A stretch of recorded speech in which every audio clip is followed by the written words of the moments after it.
Hello and welcome to PCR webinar, Pitfalls of Bifurcation PCI, Lessons from the Visible Heart Lab. My name is Goran Stankovic, and I would like to invite you to discuss today with us how to correctly perform bifurcation stenting, utilizing the insights from the Visible Heart Lab animal model, to discuss with us potential pitfalls at each step of provisional crossover, as well as planned two-stent techniques, and to learn how to prevent and manage complications during bifurcation PCI. I'm Goran Stankovic, coordinator of this webinar, and I have fantastic faculty with us. In the studio in Paris, there is Dr. Jose de la Torre Hernandez from Spain and Professor Jens Lassen from Denmark. I'm going to describe what is the benefit of performing in vitro testing in a live model, and if I can have my slides, it will be much easier for you to understand, because Visible Heart Lab is actually bifurcation procedure simulation in reanimated beating swine heart. And you can see here a live angioscopy view from inside coronary artery. And we were really amazed by the quality of information that we can get from this modality. And since 2012, there is collaboration between European Bifurcation Club, Medtronic, and the University of Minnesota. And it's, as you may see, in vitro model, which has multimodality imaging and really allows detailed studies of stent vessel wall interactions. And in addition to having this live view from angioscopy, we can also have angio images, we can also have OCT, and later on micro CT. So look, this beautiful T-stenting procedure. I was really lucky to significantly change and improve the quality of my PCI after visiting this place. And now I really would like to start by sharing the first case of provisional, and I would like to invite Professor Jens Lassen to take a lead. Jens, floor is yours. Thank you very much, Goran, and it's a great pleasure to be here and really discuss today what we can learn from the angioscopy that can tell us the unseen things that goes on in the coronaries when we are doing the stenting. But to get started, we could start with a case. This is a young male, no comorbidities, but he was actually in acute pain, which is pretty obvious when we see the angiogram. It's a very narrow left main stenosis, but in very good takeoff vessels. According Medina classification, it could be a 100, and we actually need to discuss how to engage in such a procedure. And as you can see, this is angio-guided. But before we do that, and remember that we are discussing how do we avoid complications in the provisional strategy, we need to remember each other that coronary arteries tapered. Every time there is a takeoff of a side branch, the distal part of the main branch will become less and a bit more narrow. And that means that there's discrepancy between the diameter in the proximal part of the main branch and the distal part of the main branch. And that is actually pretty important, because when we use a stent, we have to remember that stents are actually tubular. They have the same diameter in the proximal and the distal part, and actually we manipulate the diameter by increasing the pressure of the balloon. And that actually means that if we intend to put in a stent across a side branch and dilate it so it fits to the proximal part, then we will overdilate by certainty the distal part. And that may not really matters, but it does, because what happens is that it would pressure the part of the carina towards the side branch when we dilate too much in the distal part. And that may close the side branch or make plaque shift. So that is actually an important thing to know already here, that we need to manipulate the tubular stent to fit the anatomy. And we need to remember this theory very, very well when we embark on procedures. This is just a reminder of how we do it normally. We use 2 wires to protect the side branch. We place the stent, as you can see in the second from the left, with respect to the distal diameter. And then we insert a shorter balloon, the pot balloon, place that correctly and dilate that, manipulating the proximal part to fit the entire vessel and actually change the architecture in the stent accordingly. And that serves a lot of purposes that actually made the next step of the procedure very easy. So this was the theory. And here we embark on the procedure and placing a stent across the side branch, which is the circumflex here. And we actually need also to take into account the larger, much larger diameter of the left main, so it's possible actually to change the stent accordingly when we do the next procedure. But if we just take a quicker look here, this is after implantation of the stent. And now we have changed to the angioscopy. So this is actually what it looks like when the stent is placed with respect to the distal diameter. And as you can appreciate, and Jose and Goran, you can see that as well and participate in the discussion. Here we have a very, very tricky moment, because if we lose the wire and try to go back, it would be very easy to go behind the stent struts. We don't see that on angiography, but this is actually what happens when we do this procedure. So before we make the pot, there is a huge, huge risk of accidentally rewiring. And that is, of course, problematic. If we dilate a balloon which has crossed the stent more distally, we will actually cross the proximal part of the stent, and it would be very difficult to correct it. So this is one of the first things that we really need to appreciate in these procedures. But if we do the pot, and as you can see, normally the pot is done actually with a balloon that actually fits the proximal part of the stent, which means a shorter, non-compliant balloon. But since this was the left main, it doesn't really matter. We can use the longer balloon here because we can just retract it and let it float in the aorta. Of course, we need to place the stent accordingly. And that again makes the next thing that we need to be aware of when we do this procedure in the left main. And that is actually, we have a jailed wire.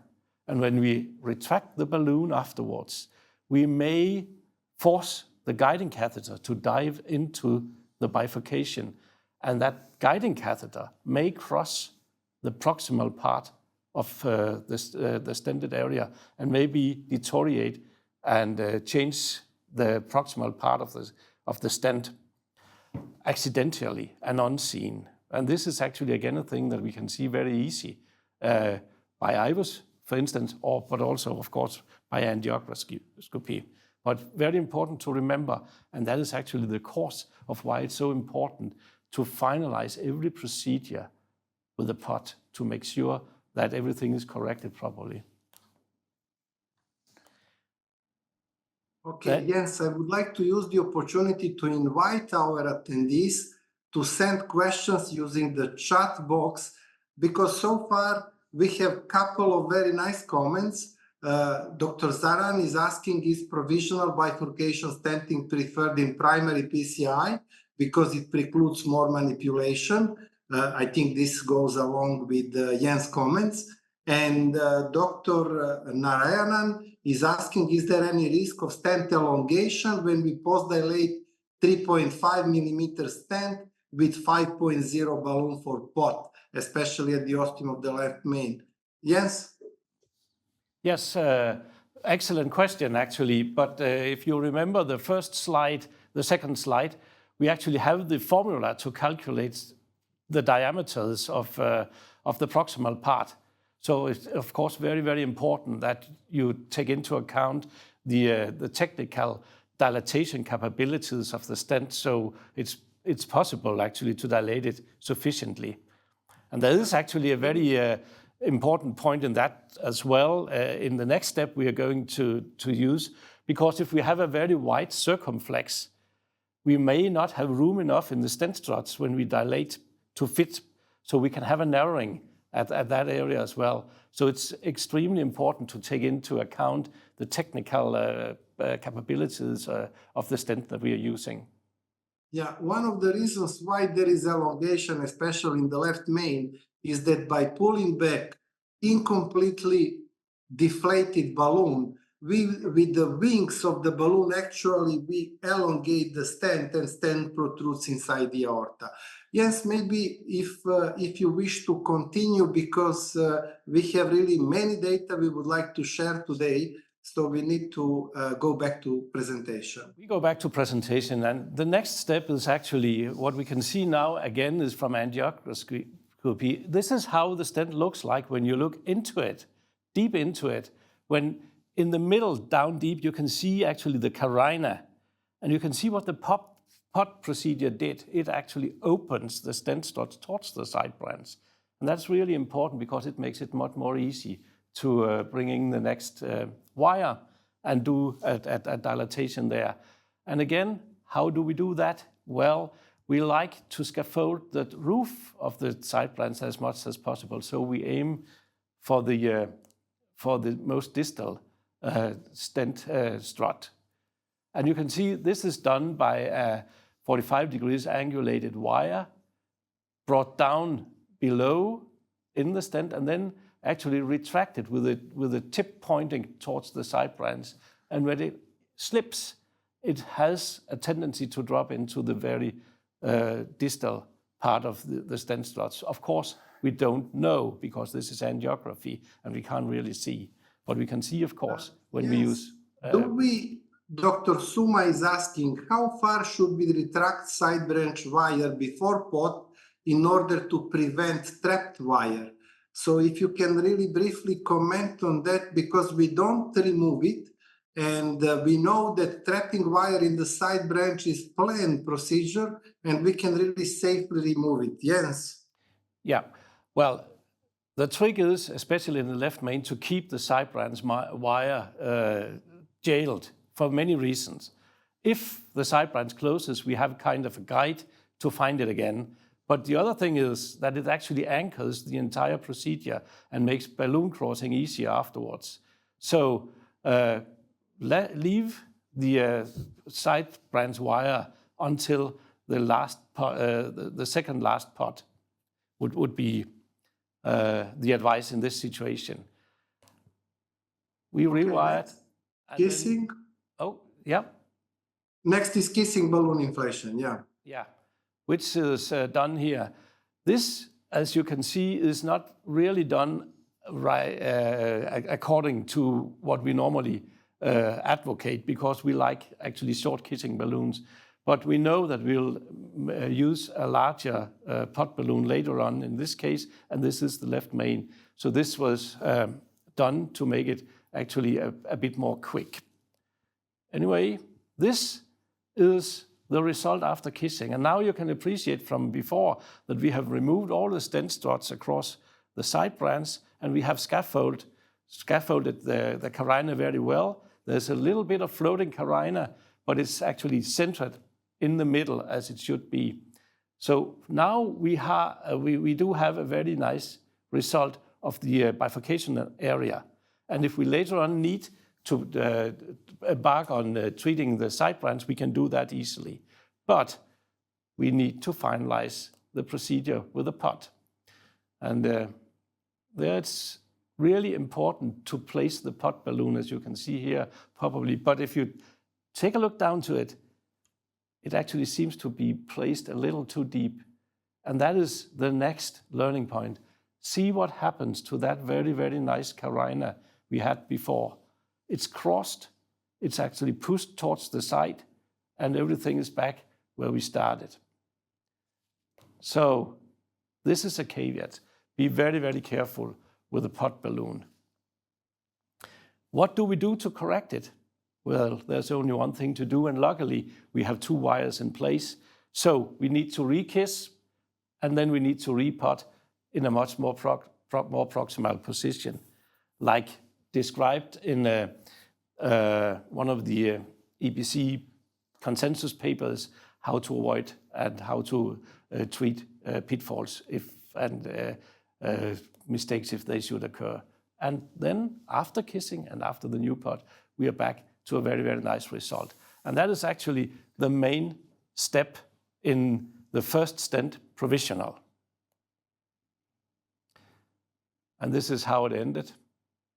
Nicely. Yeah.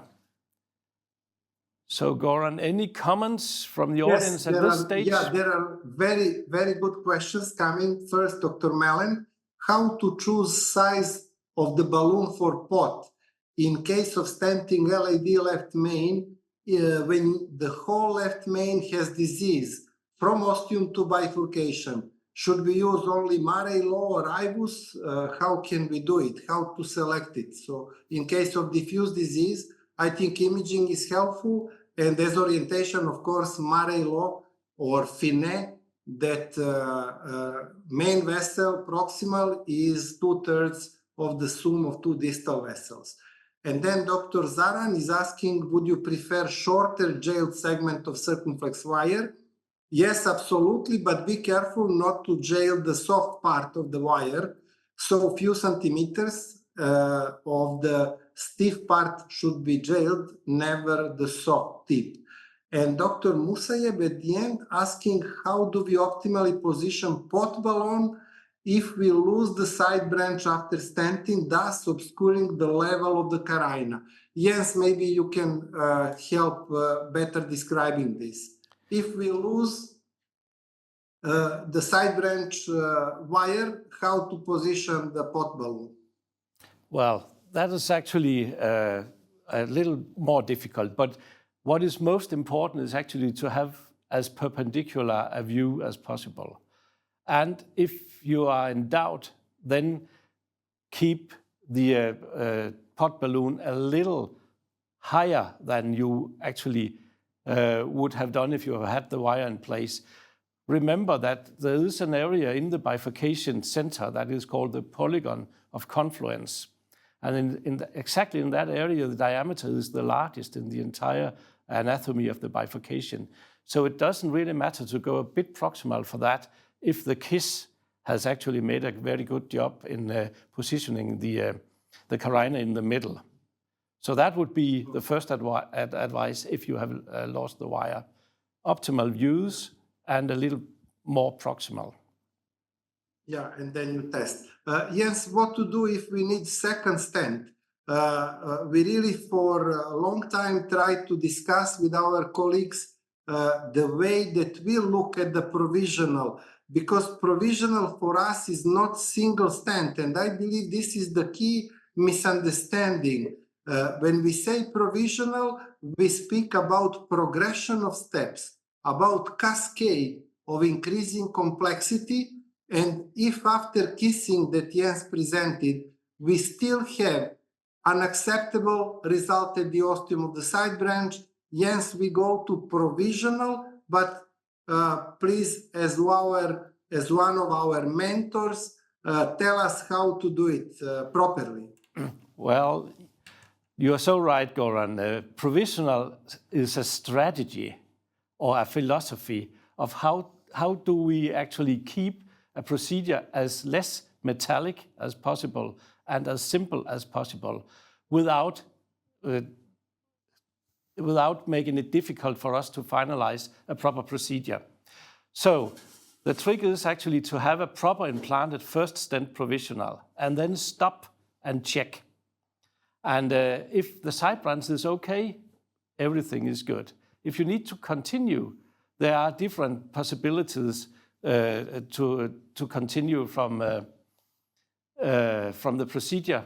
And if we go back to the slides, I think we could maybe show you. Yeah, there we are. So there we have actually, until the dotted line on the right, we can have the different ways of continue from the single stent if the side branch need a stent. We could do a T-stenting, we could do a tap stenting, and later on we'll see how to do the culotte. But that is actually the beauty of the provisional strategy, that you could reduce the amount of metal. We know from the EBC main that actually in the provisional arm, only 1/5, 1 out of 5 of the procedures needed a second stent, although they were randomized to a two-stent strategy.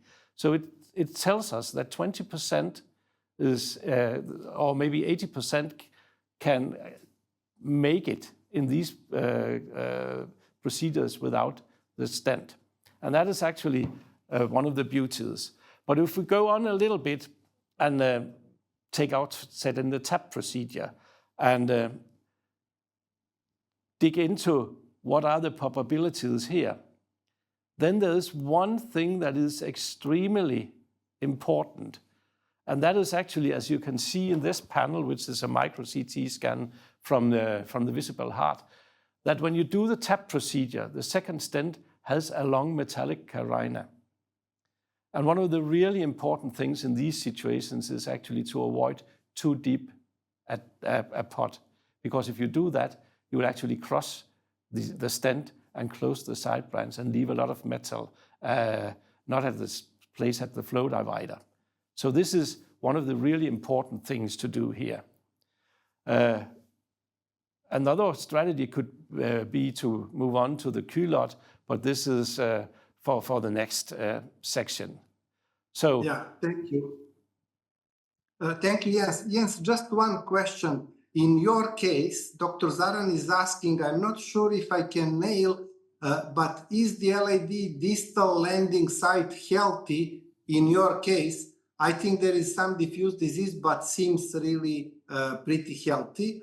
And Dr. Nishit Chandra is asking, after provisional stenting left main LAD and circumflex ostium looks pinched angiographically, how do you decide to put second stent in the absence of FFR? So any tips and tricks in which case? So it's usually either 90% really very tight lesion or TIMI less than 3 flow or clear dissection type C that compromises the flow. These are the angiographic indications for second stent.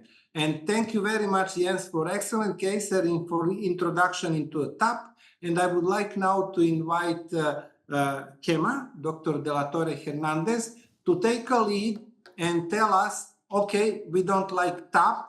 What is the other option if we want to go with the second stent? Kema, floor is yours. Hello, it's really a pleasure to be here with these masters, colleagues and friends like Dr. Lassen and Dr. Stankovic, and to all the audience followers of the PCR webinars.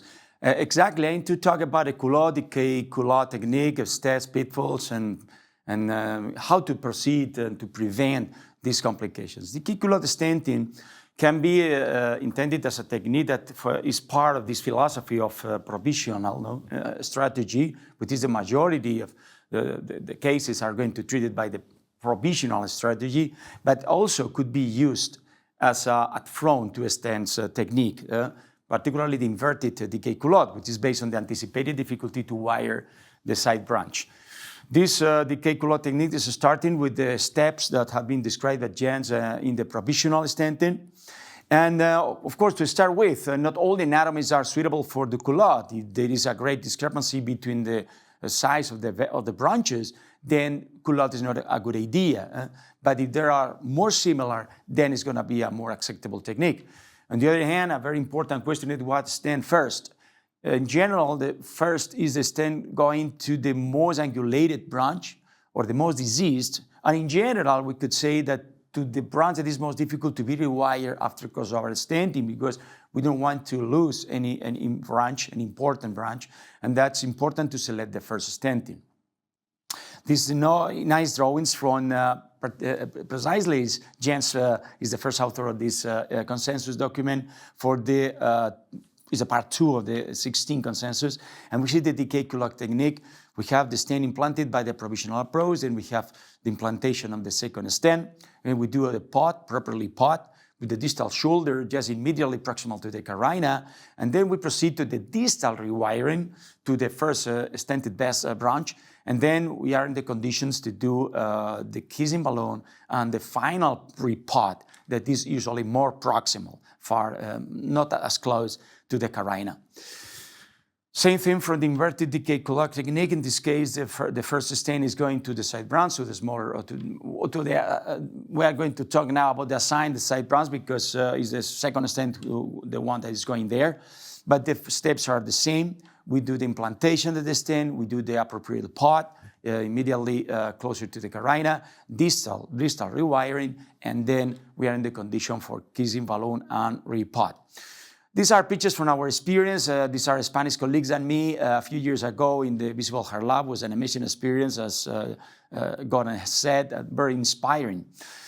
I'm going to show one case in the Visible Heart Lab. It's a case starting by the inverted provisional. The first stent is implanted to the side branch and following all the steps that has been described in the provisional approach. And now we have this nice video by angioscopy showing how is placed the stent to the main branch. Is going smoothly through the window, through the opening in the lateral to the stent that has been done by balloon, and then the stent is implanted in this position. We see nicely here how the stent is not fully opposed, and the other stent is not as well. That's the reason why now it's very important to ensure a good apposition in the proximal using a pot. The pot is performed by a balloon that is sized according to the proximal main vessel, a non-compliant short balloon, and this is inflated. And we're going to see immediately how well opposed are now the stents to the arterial wall. Gemma, can I ask you? Yes. We saw here full overlap in the proximal part of the main vessel.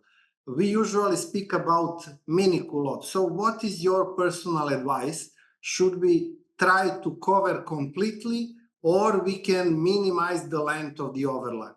I prefer to minimize because we know that the longer the overlapping segment, we increase the chance for stenosis or thrombosis, no? Think in patients that maybe have some interaction discontinuation in antiplatelet therapy, and they have a long several millimeters of overlapping.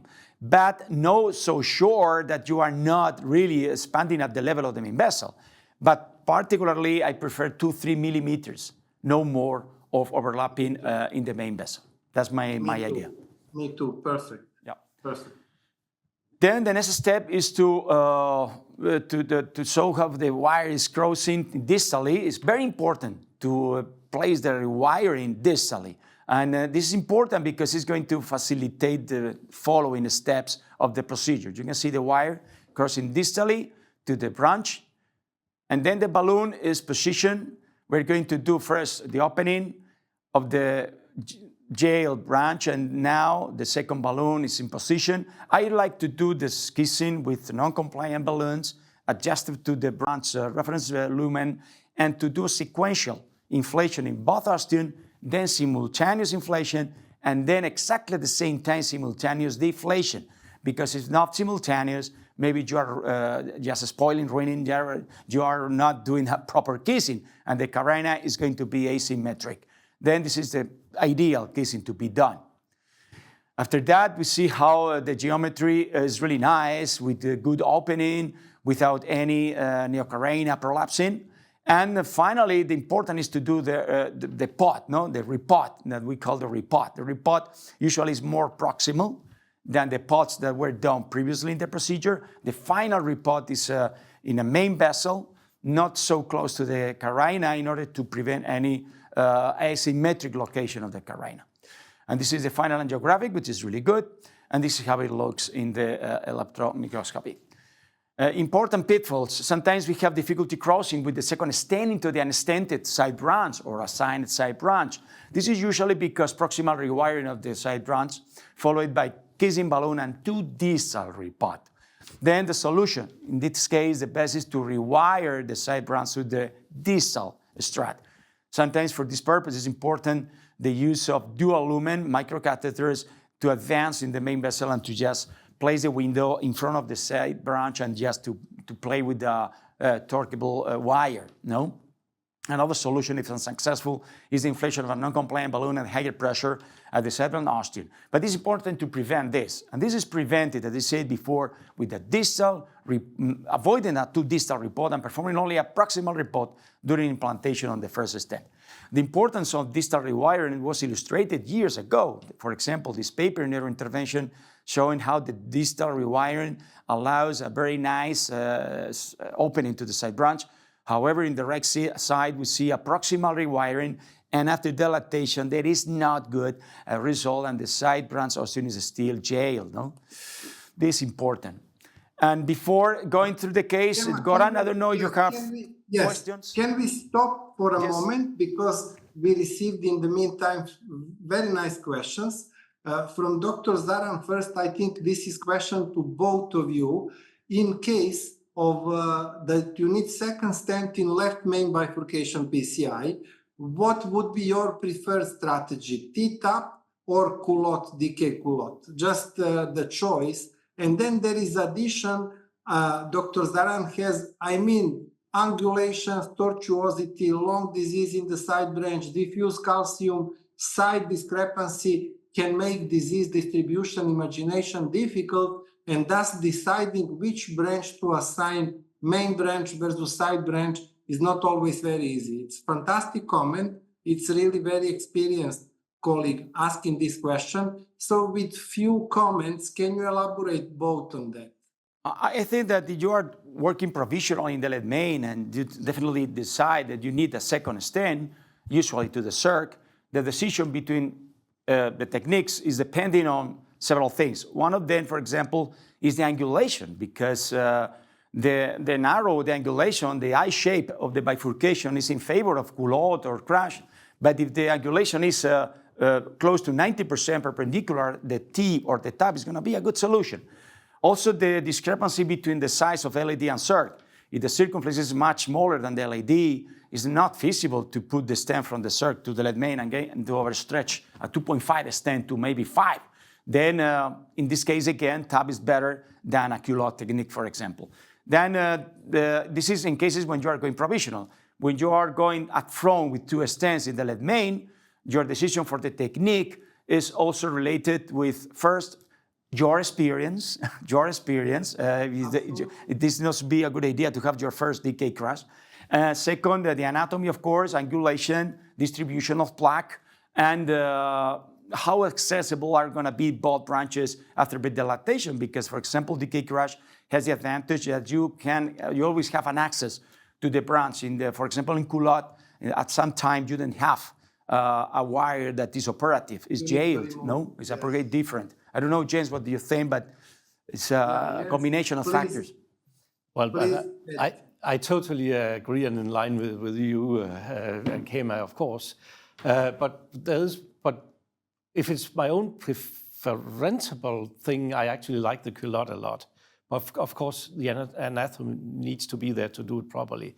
But I like the culotte because the tap is a very effective procedure, but it most often have a very long metallic carina. And it's very easy if you need to come back later on to go through stent struts and then deteriorate the entire area. It's more difficult with a culotte if the culotte is finalized properly. But of course, there are these considerations on what is the anatomy and what can we actually do. So yes, there is a very nice question from Dr. Kim. We had been trying to avoid metal neocarina. However, thus far, the studies had not shown much harm associated with metallic carina. Can you advise us about that? Yeah, it's true that there is no real evidence published suggesting that a neocarina is going to be harmful. But of course, if the neocarina is long, maybe it's going to be a problem in the eventual future procedures, no? And but it certainly, this happens like with acute malapposition. There is no strong evidence suggesting that you should avoid always a minimal neocarina. There is not. But of course, go to your slides and show us how to do DK culotte. I'm going to show clarify, DK culotte versus culotte, the main difference is first kissing done after pre-dilating access into the side branch. If you do kissing, becomes DK culotte. If you don't do kissing, just open access and stent, then it's classical culotte. Am I right? Exactly, Goran. That's an important point because the classic technique described by Chevalier in 98 was without double kissing, but now we have the possibility of double kissing. This is a bifurcation. You see the Medina 111L, long lesion in the side branch. This is the technique that we thought that was best was culotte. And this is the procedure step by step, balloon in a pre-dilatation in LAD, also in the branch, in the diagonal. The first stent implanted 3 millimeters diameter is in the diagonal, long stent because it has long lesion in the branch. And the first spot is done. This is a DK culotte, because we have the first spot done here. We see the enhancement in the angioscopy, and you see the metallic frame. Now we keep going with rewiring on LAD. The rewiring on LAD is shown in this slide, not necessary to show the complete procedure of rewiring, but you know what the pullback technique is going to be useful here. Then we have the first kissing balloon is done, and then the stent in LAD is implanted. It's 3 millimeters in diameter, 28 in length. We have to rewire the diagonal at this point, and we are in trouble because when we try to cross a balloon to the diagonal, because we need to open and to do the final kissing, the balloon is crashing. And you see in the angio how the guiding catheter is going backwards. Then the next thing at this time is to do imaging. Sometimes it's the wire wrapping, wire crisscross. But if you do imaging from the other side, from the wire in the main vessel, you can see here what's going on. And what is going on is that the wire coming from the diagonal exactly now in the run is abluminal, is out of the stent, and then it's becoming in the stent. It's like doing an abluminal and then luminal if we are moving from distal to proximal. It's understandable that we cannot cross a balloon because the wire is going through the cell of the stent and is really in an luminal and then going again into the lumen of the stent in diagonal. I'm going to represent... Sorry to disturb you. I think it's very nice question from Patrizia Spedicato. Why did you choose diagonal as the main vessel? Yeah. You actually, selected inverted. Yes, it's inverted. Usually when you plan two stents in a bifurcation and you select the culotte technique, many times and frequently we start stenting the side branch, no? Particularly when it's more difficult maybe to rewire this, you anticipate that the rewiring is going to be more complicated. And usually happens because the angulation is maybe more pronounced, the vessel is smaller sometimes compared to the LED, or the amount of disease sometimes is because there is more disease, more stenosis in the diagonal. Also, after predilatation, if the lesion is dissected, also the rewiring of the dissected osteum is more difficult than to rewire osteum that is not dissected. That's the reason why we selected the diagonal. I recognize that for many people it's not really very logical. You should always start with the main big vessel, but it's not always the best, particularly when doing these techniques. And this is the drawing showing what is going on in our case. The wire is initially going through within the stent and then it's going out. In some other cases, the wire is continuously abluminal to the proximal stent in the main vessel. The reason why this happens is because the pot was not properly sized. Sometimes by angiography, you know, we underestimate by half millimeter, even by more, the size of the vessel of the balloon. And it's not infrequent that when you use imaging, you see some malposition of the stent that was pot properly by angiography. Then this is not completely unusual. Also, when the pot is not sufficiently distal and is not reaching the proximal of the neocarina, and then you have this lack of a position just close to the carina. Emma, sorry, just a question, Dr. Di Landro. Which guide wire would you recommend in order to rewire in this scenario?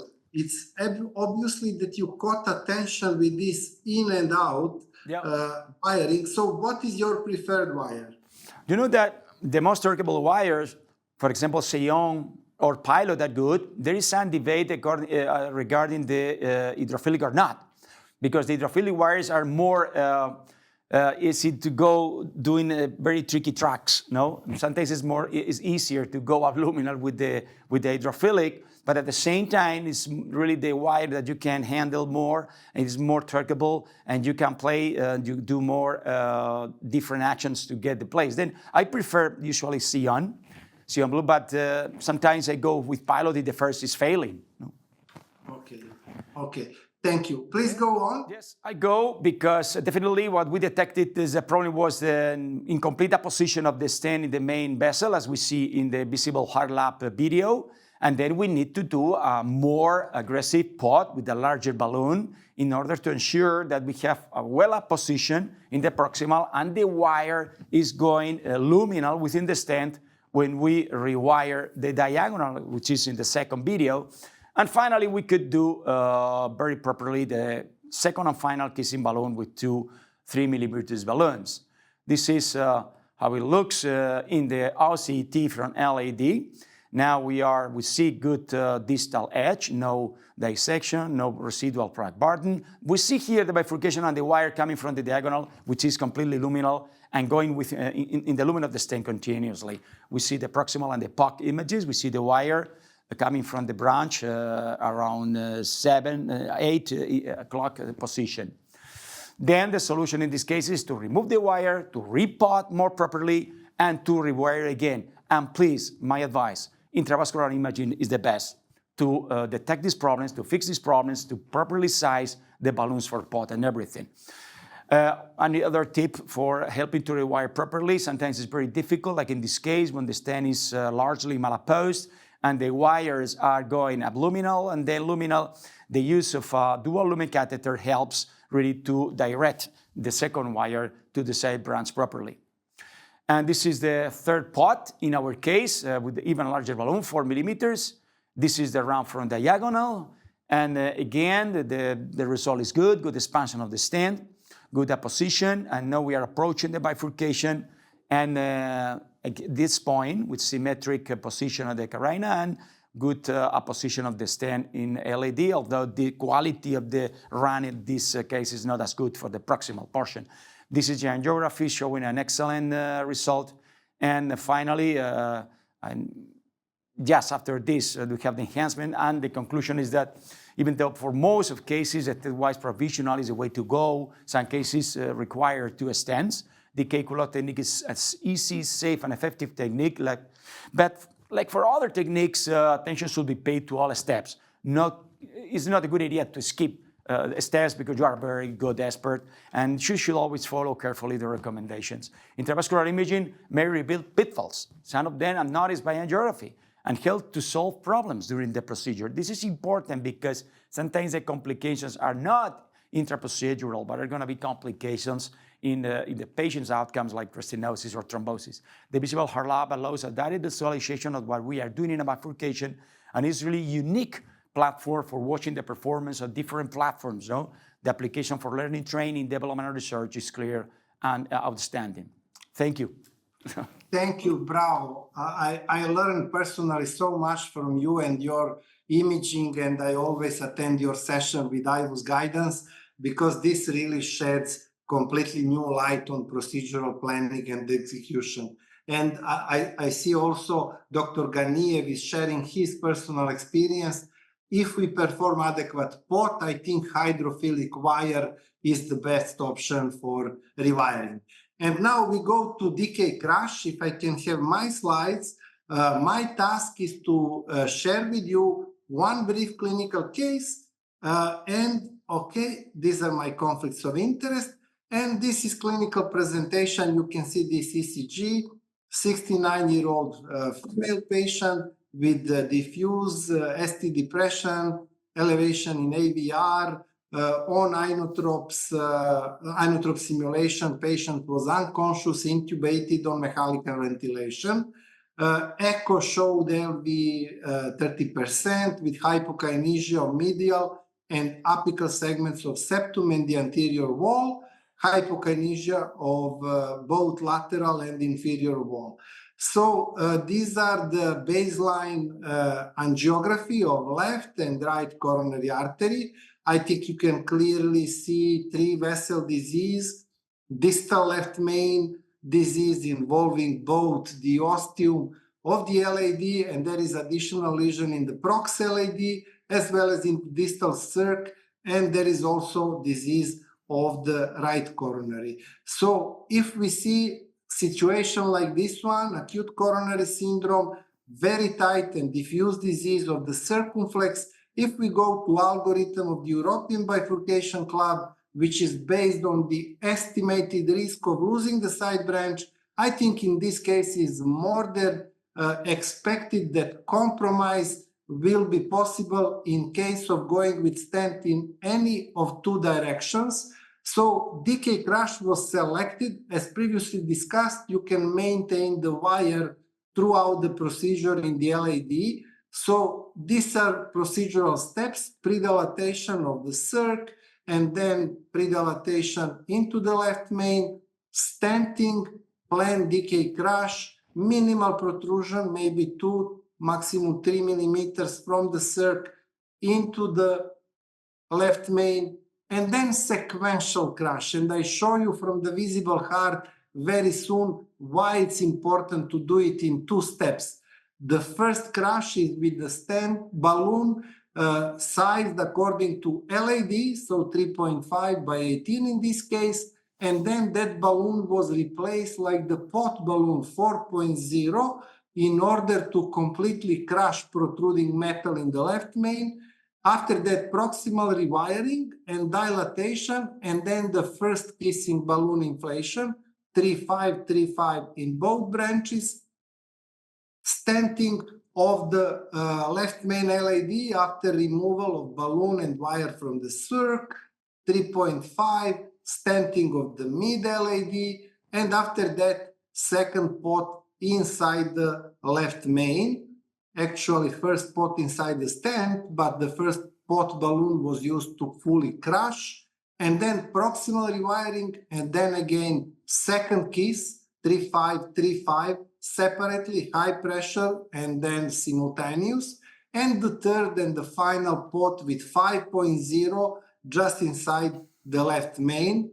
And these are the angiographic images of the left coronary artery, and good confirmation with the LAD ostial area large enough. We can see carina, we can see crushed segment, and 14 square millimeters stent area inside the left main, 7.1 area in the circumflex. And these are the key steps of DK crush. So we try to protrude short, sequentially crush, rewire proximally, alternate inflation, then first kissing, stenting the main vessel according to distal diameter, rewiring, alternate inflation again, and second kiss, and mandatory final pot. This is the courtesy of my very close colleague and friend, Professor Shaolian Chen, who invented this technique.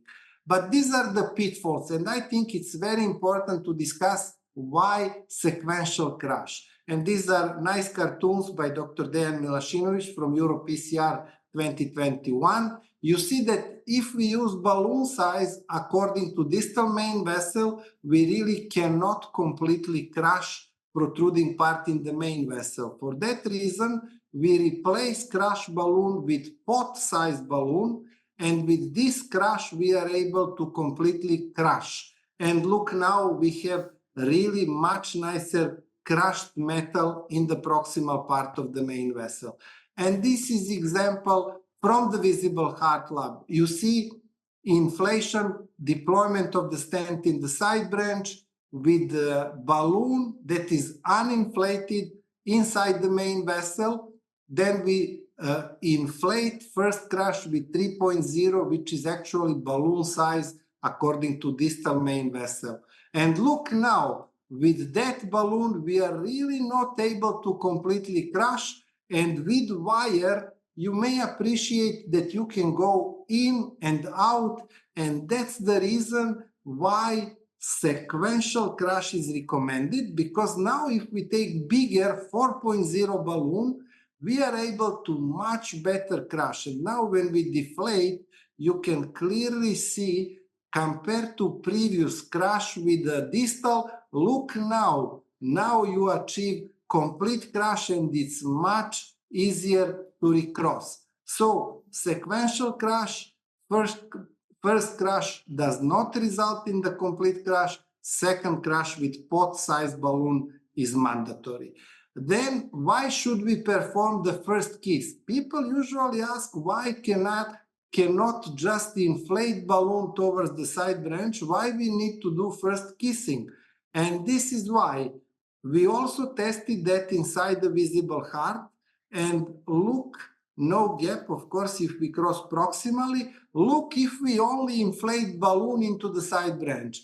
On the roof, you can see wire in the main vessel. This is crushed stent from the side branch. And look now, if we just inflate balloon, look the amount of stent deformation in the main vessel that we create by inflating balloon from the main vessel into the side branch. Now we will deflate that balloon, and look, there is really very limited space for passage of devices.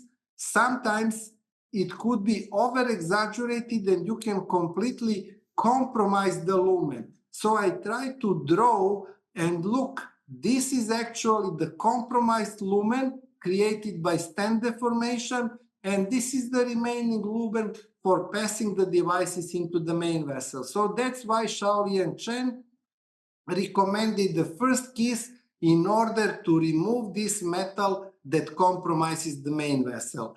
And the last one, why the first kissing is very important.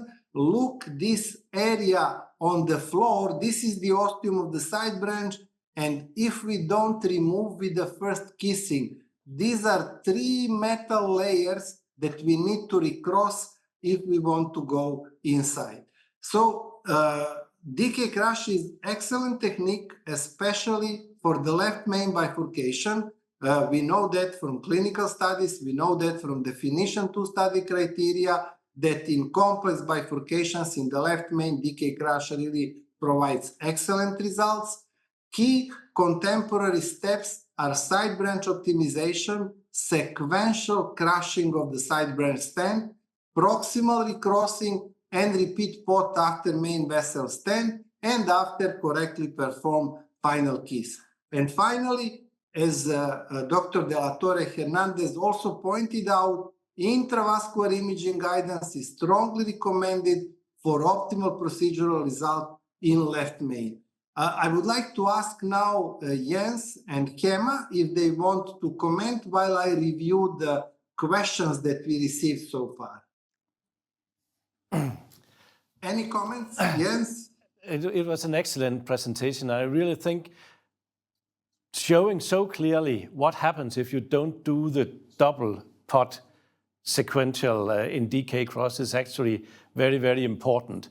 We know from all the studies that have been done that the DK cross is an excellent procedure in the right, very trained hands. For instance, those who participated in the DK cross trials and in the definition trials. But we also know that it is a technical demanding procedure to do if you're not trained in doing it.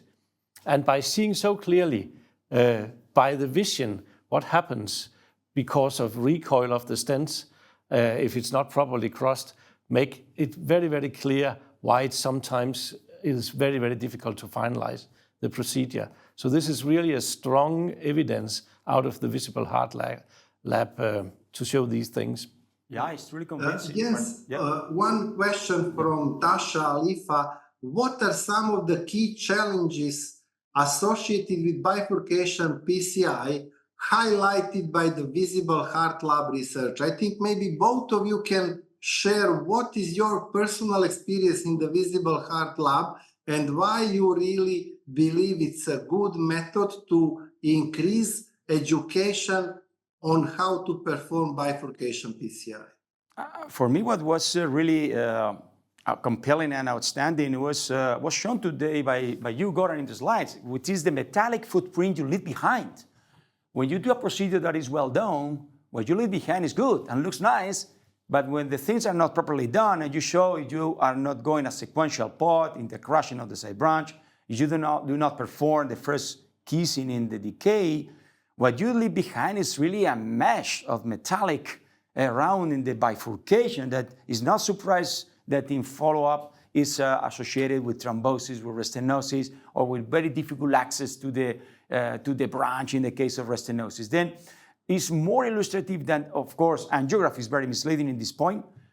Eyewitness OCT is helpful, but it's not as compelling, as illustrative as the visible heart lab. It's totally convincing. If you watch this in the visible heart lab, it's forever in your mind. When you are doing the procedure in live in your cath lab, those images from the visible are impacting in your brain, saying, do the things properly, otherwise you're going to have those awful results. Yeah. Yeah, I think at each consensus document, we write always a paragraph potentiating how much actually experience from the visible heart lab impacted the consensus of EBC, and how much we were really convinced that we need to change the way of performing bifurcation PCI. And I have to say that one of the major contributions is mandatory proximal optimization, because when you see this wire going in and out, if you don't oppose proximally the stent, this is for me, I think, one of the best experiences that changed my praxis. And each morning in my cath lab, we review all the cases from the previous day, especially acute cases.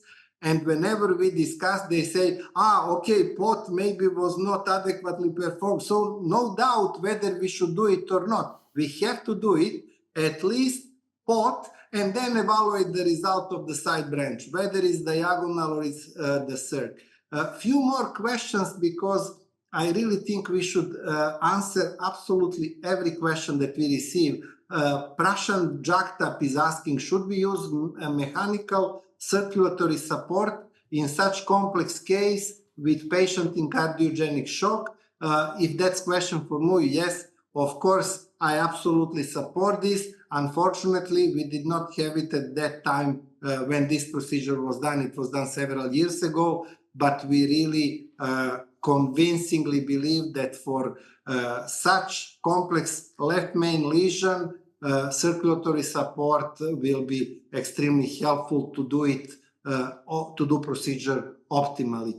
And there is question for Jens that I try to recall that question, but the key is, Jens, if we do T or TAP, we would like to have the shortest possible metallic neocarina. Any tip or trick how to decrease the length of metallic neocarina? Well, it was the same as with the pot balloon. It's extremely important to have a perpendicular view of the angio. And it might actually in the future be a bit helpful with CT scans, because they are coming better and better to prepare a procedure. But a very good perpendicular view is imperative. And then, of course, a distal crossing is very important as well, because if we don't cross distally, we actually create the start of a long metallic carina already before we bring in either the T-stent or the TAP stent. So these two things are important: preparation, preparation, preparation, and good optimal views. Thank you very much to both of you. And since this is the last webinar in the series 2023-2024, first of all, I would like to thank our attendees who really support us in a fantastic and inspiring manner. We really received excellent questions and suggestions. People sometimes laugh, but I believe that these webinars significantly impact our practice. And when you see these images, like the 3 cases that you saw today, I'm absolutely convinced that trend for optimizing procedural result in bifurcation PCI is significantly increased by 3 series that we performed this year. Second, I would like to thank both of you, Jens and Kema, but I would like to thank all the speakers, because we had fantastic faculty this year. Without you, bifurcation continuum will not be such successful, and we will not receive so many requests to increase the number of webinars for the next year. I'm sure we will do our best, and please send us emails, send suggestions, whom should we advise, and whom should we ask to participate, whom you would like to see on our bifurcation PCR webinars. And finally, of course, I would like to thank Medtronic for supporting this series, and I would like to thank them especially for connection with the Visible Heart Lab. That is, I think, one of the key increments in the education process for bifurcation PCI. So I thank you all for joining today. I thank you again, Jens and Kema, and I really apologize for not being with you in Paris. This is the first webinar that I'm moderating remotely, but I thank you for replacing me and for fantastic cases and fantastic presentation. Looking forward to see you. I wish you a good health. Bye.